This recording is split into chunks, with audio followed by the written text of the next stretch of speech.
joining me today's Muscle Up, Maddy Richie. How are you? Good. I'm good. Thank you for having me. That's I'm a okay. yeah. Another girl from Grafton, look out. Okay, so this is the one thing that we have to do for real talk is you have to be real, so you can't be fake. It's mandatory. Can you abide by those rules? I can abide by that. I don't know how to be anything other than me, so I think that's a That good is thing very coming true. from the country. Which That's goes why I'm back to so the statement nervous of being because dad I'm dad. like, what if it's me? And you know what? If you do lie or be fake, somebody in Grafton, in town, Well, no. is going to know. Absolutely, and they'll pull you up on it too. It's wonderful. Yeah. Okay, one word that best describes yourself too before we get into things. So I would say for me, everything I do, it's passionate. I don't know if you want me to elaborate on that, but I think every little thing I do in life so far, I sort of go 100 mile an hour at it.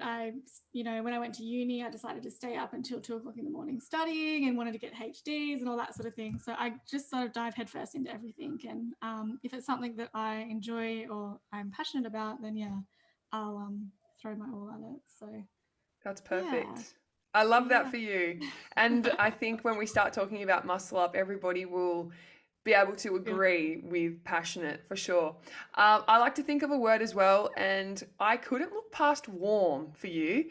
I know that's not like of course you're inspirational and you motivate me and you're gorgeous and you're smart, but warm just feels right for you because I just always want you to succeed. You're that humble, beautiful, warm person, and I think you are really attractive to everybody. Everybody wants to be around you, and that's like a very nice trait. Yeah, that's so nice to hear. I think one of the things I've been working on this year is I just want to be like, this sounds really corny, but just known as a good person. At the end of the day, like I don't mind. I would love to make an impact, and I would love to things that we're doing be successful, but at the end of the day, I just want to be known as a good person or someone that people want to work with and, sort of go along life with. So yeah, that means a lot. Thank you. Let's get into muscle up because we've spoken about it. And for our listeners, you and I are both from Grafton. I have watched you succeed at life on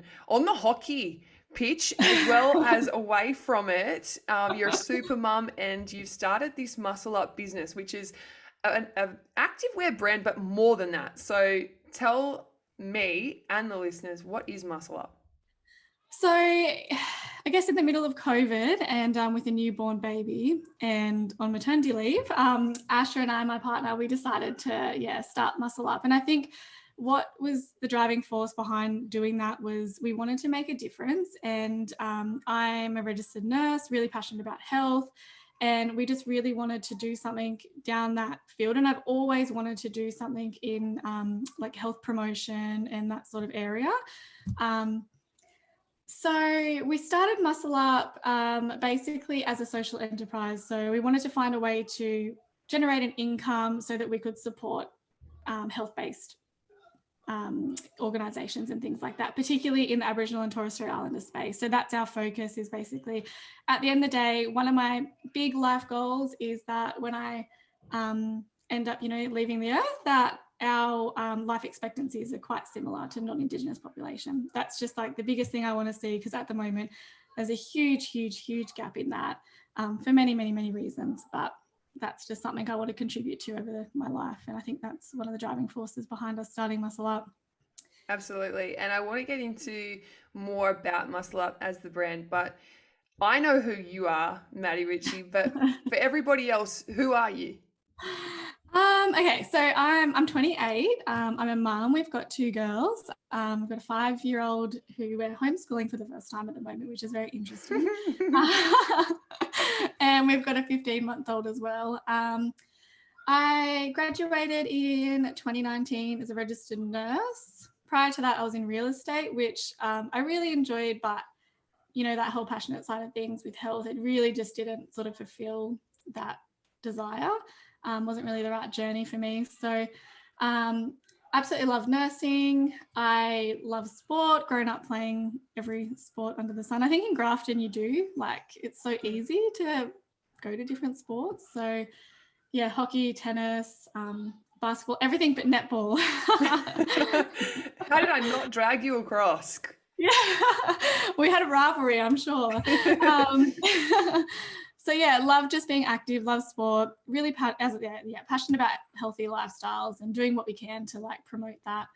And I think family as well, you know, like I'm a bit of a feminist. I do sit on the board for the domestic violence group here in Grafton. So I'm really passionate about, you know, women having equal opportunities and rights in the workplace and on the sporting field. So I think that's something that you've spoken about a lot already.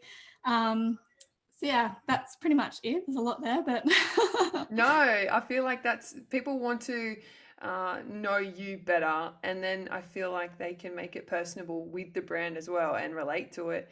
And also, born in Grafton, which would make, are you born in Grafton? So you're a Bundjalung or? No. So yeah, I'm a Aboriginal woman from. I was born in Armidale, but my family are Gamilaroi. So Pop originally was from the Bogabilla area out northwest, New South Wales, and his family might moved down to I don't know, east to Tenterfield. Cross, yeah. Yeah. So that's where my parents are from. But I've lived in Grafton on Bundjalung country since I was 2, basically. So very familiar with it down here. There you go, Yeah. Armidale girl. So Gamilaroi. Okay. There you go. Yeah. See, that's something I didn't know.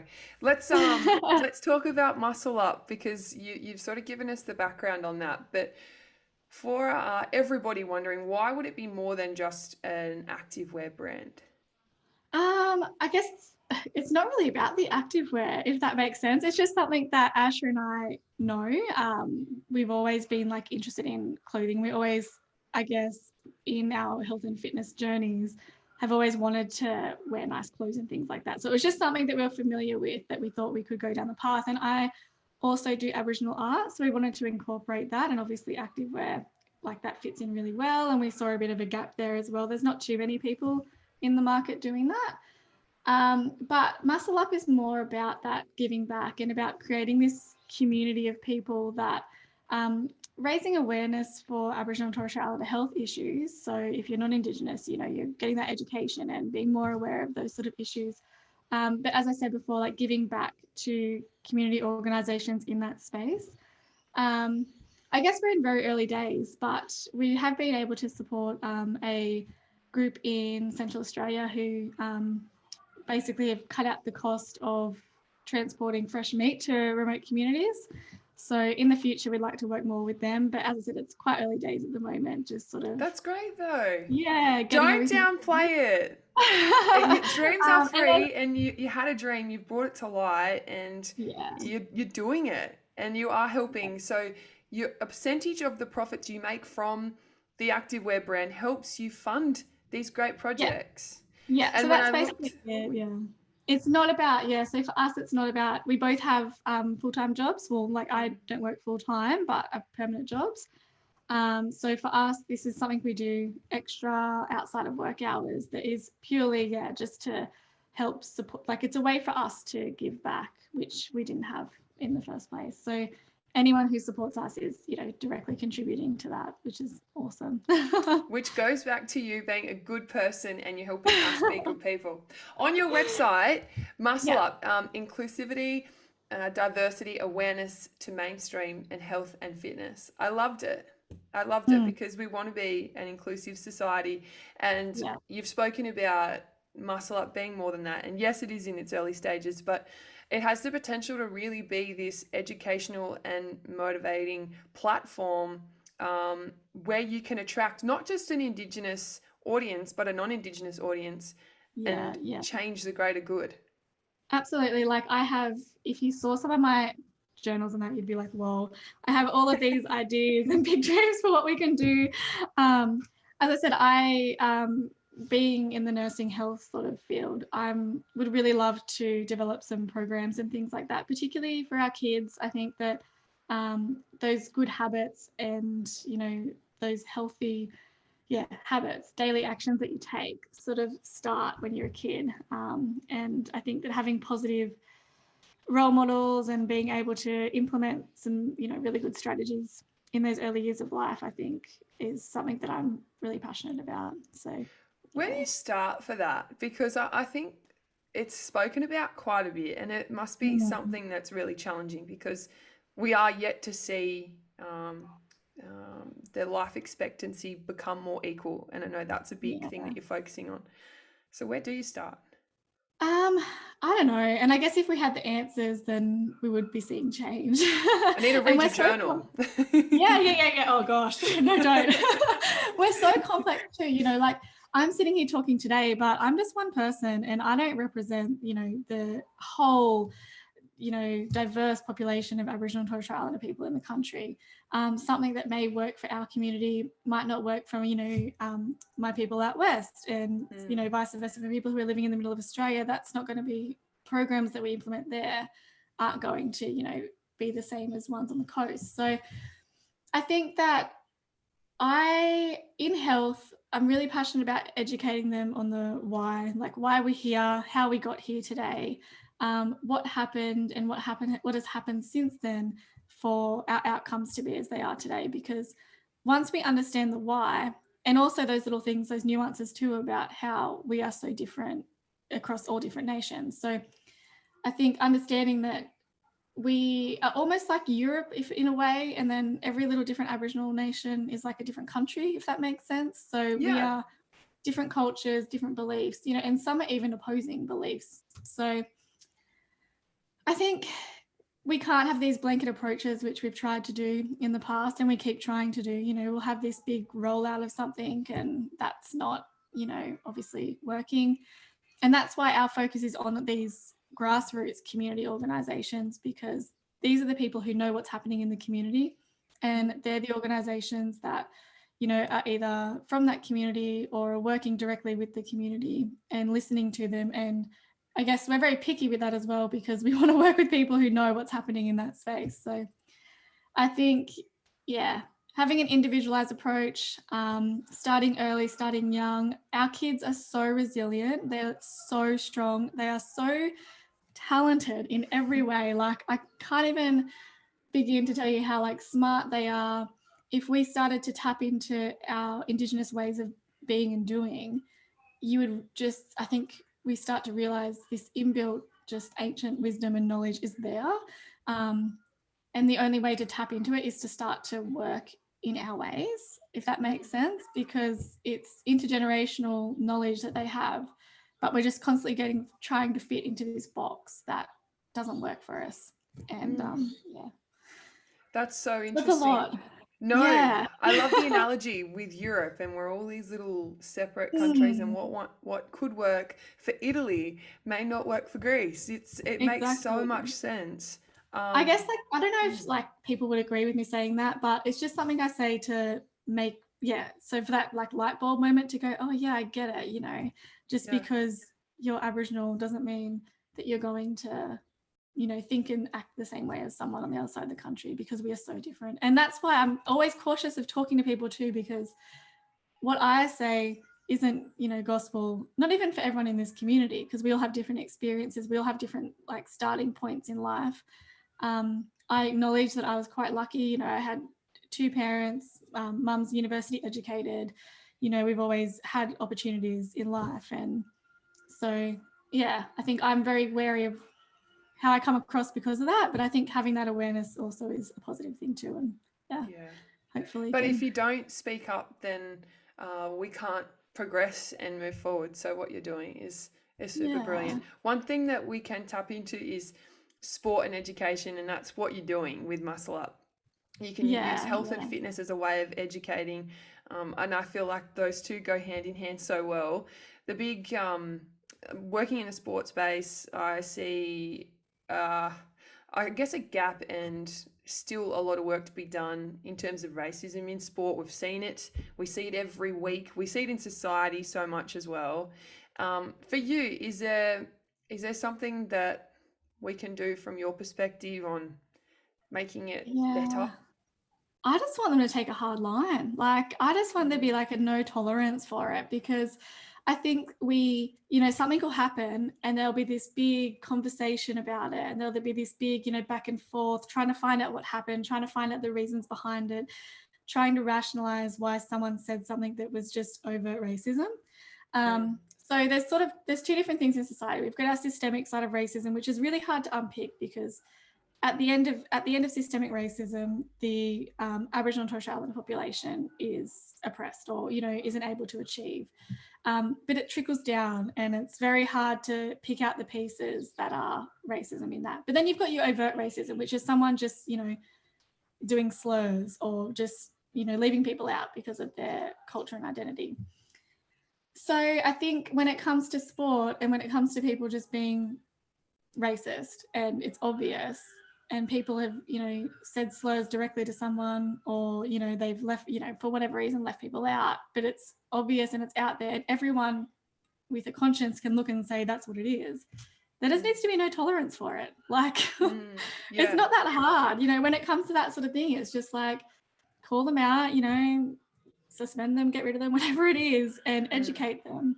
I mean, I don't think leaving people out's the answer, but having some form of way to, educate them is, I guess, obviously always a good thing. But when it comes to, especially just slurs, like it's happened a fair bit recently up here in footy that I've heard. It's affected a family member who was quite young as well.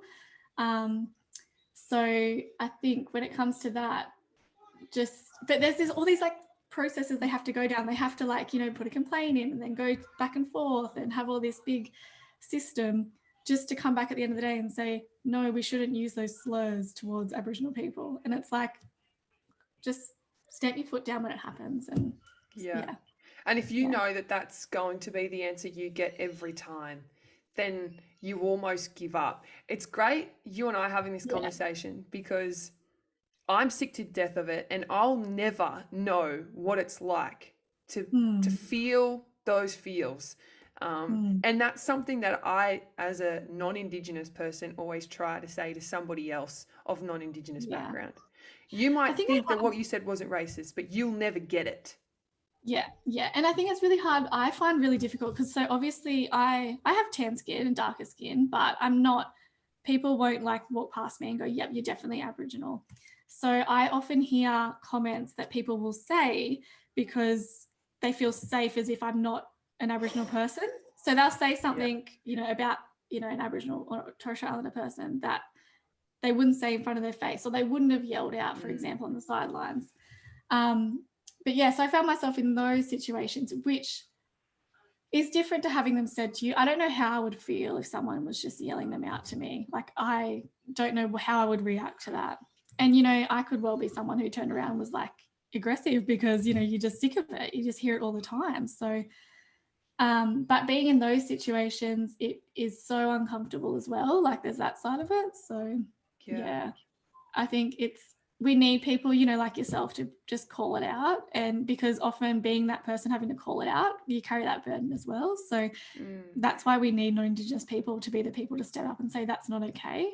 And yeah. We've been having quite a few discussions, I know, in sports media because you're right, there needs to be harsher punishment. Latrell Mitchell, he built up the courage, reported two men who were abusing him on social media, and one of them got a $750 fine, the other one got a $400 fine. There's probably nothing for them. Community service. One of them still lives at home with his parents, and my immediate thought was, what in the world? Like, how does that happen? I guess it's this is going to sound really mean, I guess, in a way, but it's not important to non-Indigenous people, if that's a really big blanket statement. But as you said before, if you can't understand the feelings and you can't fully grasp how it's hurtful, then it's not something that can be fully understood by a panel of non-Indigenous people that it comes in front of. Does that make sense? So so they can make at the end of the day, that's a big thing I'm really pushing for, especially in health, is that we have Indigenous voices on boards and in discussions and in meetings and whatnot, because when it comes to policies or making decisions like that, there needs to be Aboriginal and Torres Strait Islander voices sitting there going, stepping up in the meetings to say, no, that's not okay, and be the ones to hand out those punishments, because we get debated about a lot around tables of non-Indigenous people. Yes. That makes sense. And it's like our issues that are affecting us and calls that are affecting us and decisions are being made by people who aren't us. Back to your point, that is such a good point. It's also this vicious cycle of getting people like yourself in Aboriginal and Torres Strait communities to want to put yourself and put your hand up and be in those positions. I was going to say, because then it brings up the next thing is that we do put ourselves in those spaces and it is exhausting. Like, you know, we come home and we've got families and we've got all these other things that we're trying to do. Like, one of the best things that's come out of Muscle Up is the Aboriginal and Torres Strait Islander businesses that we've, you know, connected with as a result of that. And they're not just businesses. They're, you know, active in community. Like, there is one business who is absolutely, she's phenomenal. And so her name's Marley. She's Barefoot Wandering Photography. And this last week, she's from out west New South Wales as well. And she's spent her whole week organising donations and everything for the people out at Walgett Lightning Ridge area. And so we're not just, what I've noticed from everyone like in these spaces, they're not just running a business, but they're, you know, trying to lift up communities and trying to do, like, we're not special in this space. You know, so many people are doing this sort of work. And I think that's the thing that people are going to understand is that we don't walk in the door and take our hat off because of our communities and because we're so community minded. Once we walk in the door, we're still thinking about what we need to do and how we can help. And it's a 24/7 role that we take on. So yeah, so we need people in those spaces, but yes, it's very hard and I think it's exhausting. So you also need to be supported. And I think that is why we need our allies and non-Indigenous people to really fully understand so they know when to step up and they feel comfortable stepping up in the right ways, which is complicated as well, but it'll be good. It is great though, because I feel like we answer questions of people listening going, yes, that's a good point that Maddy's made, because I wouldn't know how exhausting it could be just talking to different people, different walks of life. And you hit the nail on the head 24/7. You're forever fighting a fight you feel like you can't win. Yeah, and like I tried to explain this to someone once as well, is that I always have a filter. Like, I particularly when I talk about with work, as in with nursing, anything that happens, or anything that's being talked to me about, like any studies or I don't know, just clinical practice or protocols or policies, I then have a filter that runs through of, is this appropriate for the Aboriginal and Torres Strait Islander population? And that's a filter that you know, if you're not Indigenous, you don't have that filter. You're not thinking about that all the time. Yeah. Or, you know, if we're caring for Aboriginal patients, you know, I have this extra added stress to make sure that, you know, there's no prejudice or biases here. And it's really tricky. Yeah. And it is 24/7. And it's something that, or you're the go-to person for people wanting to know something about Aboriginal health, and you're like, I don't get paid extra for this, but that's okay. Yeah. Well, even me talking to you about Indigenous issues. And I almost, when I heard the Eddie Betts statement last week, a Tex Walker in the AFL was racist, and I had to think about it, and I'm like, everybody's going to another Indigenous person to get a comment here. Is it so for a white person, am I out of place to have my say in saying to the white Australia, hey, let's be better? No, I don't think so. Like, I think if you've taken the time to really be educated, then I think and if it is just, you know, you're saying just be better and you're not going into specifics about the population, you know, you're not going into saying this was bad because of this and I'm know all of this topic, you know. No. But if you're just saying like, hey, this is not okay, then that's what we need. Like, we need people just saying it's not okay. That video was super uncomfortable to watch. I found. Yeah. For our listeners, if you have not watched the Tex Walker racism apology video, please check that out. You will do yourself a favor on how not to apologize to anyone, let alone their race. It was embarrassing, wasn't it? Yeah. It was just icky. Like, and it wasn't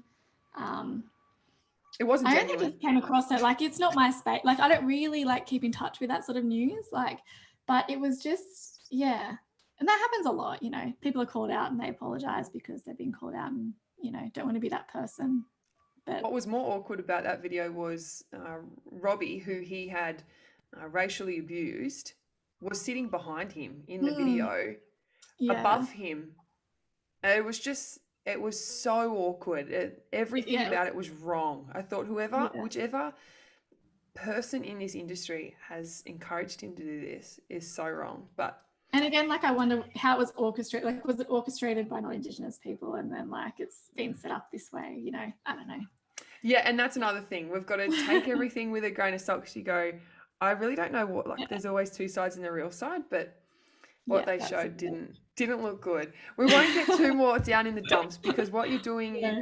you know, you said you're only one person at the start of this interview, but you're one person more creating positive change, which we all want because I know for myself, I definitely want Australia to be better, and what you're doing is super inspirational. So keep it up. Yeah. What's next for Muscle Up?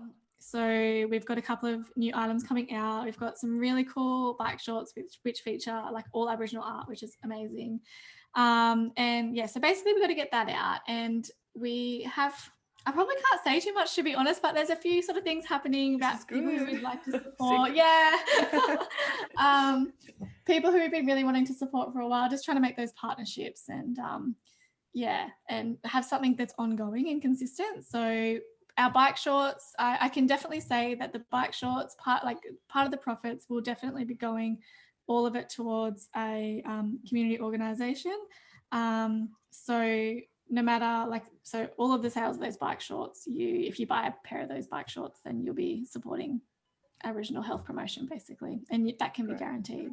Yeah, love it. So I think that's probably the most exciting thing. We also have hopefully in the future, which has sort of been put on hold because of COVID and sporting events not happening, but we would like to open some scholarship opportunities up for Aboriginal and Torres Strait Islander athletes as well that we'd like to support. I know when I was younger, I was able to travel for hockey because of scholarships that I'd received. And a lot of those were just government ones and highly sought after. And I think we'd like to do more like a nomination process as opposed to like an application process where we pick. It would be like people nominating kids who are doing really cool things. Yeah, because as I said, I felt the direct positive impacts of that when I was younger, and just having that extra, $500,000 to put towards travel and uniforms was enabled me to do it. Without some of those scholarships, I would never have been able to do what I did with hockey. So I'd like to do that for kids now. Love it. That's perfect. Yeah. That's amazing, Maddy. Love your work. Love Muscle Up. Oh, do you know what I didn't ask? Was where did you get the name Muscle Up from? Oh, so that's a rabbit hole. Okay. Oh, I love it. Best to last. So oh gosh, this takes it right back to where Muscle Up started. We're right into CrossFit. We are CrossFit lovers. I'm like that person who was, originally like, no, CrossFit's not the be all and end all. And now I'm like, yeah, no, it's awesome. Like, do it. So Muscle Up is a moving CrossFit on bars or rings that's quite difficult to achieve. And so we dropped the vowels in muscle. And so it's MSCL.up. Which now that I know more about branding and business, that wasn't the best move, but that's okay. I love it personally. But yeah, cool. Awesome. Yeah. So yeah, it's a really hard move to attain. And it's, I am big on constantly working towards something. You don't have to be perfect. You don't have to be able to do everything.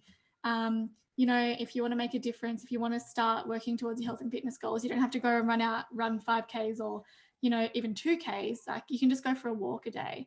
So for me, I don't know if I'll ever be able to do a muscle up in CrossFit, but it's like that thing that you're constantly working towards. And I wanted that message to come through that you can just get up and do something little each and every day. Like it's those daily habits, those small little routines that you do that will take you towards where you want to go. So yeah, that's sort of like the whole reason behind that. And That's amazing. yeah. I don't know. I My mean, journalism skills are real rusty today. well, look, we haven't like really delved into that, hey, but It's great we'd to like to know. name. I love Yeah, the like analogy. yeah, just working towards something. Like I'm always working on myself. Ash is the same. Like we're always going, what can we do next? What can we do next? How can we be better? As I said, like, you know, be better people, better parents, and all of that. So I think that's one thing I like to get through is that you don't have to, you know, be perfect or a world beater, but you just work on yourself a little bit each day. Um, Even if you're down the dumps and it is just getting out of bed and, you know, eating something good for breakfast and that's where it ends, you know, you can tick that Yeah. off and start again. Great advice. And Yeah. great job. Keep smashing it. Keep kicking goals. I'm loving watching on. It's been Oh, thank unreal. you. Thanks, Maddy. That's all right. Thanks for having me. Appreciate it.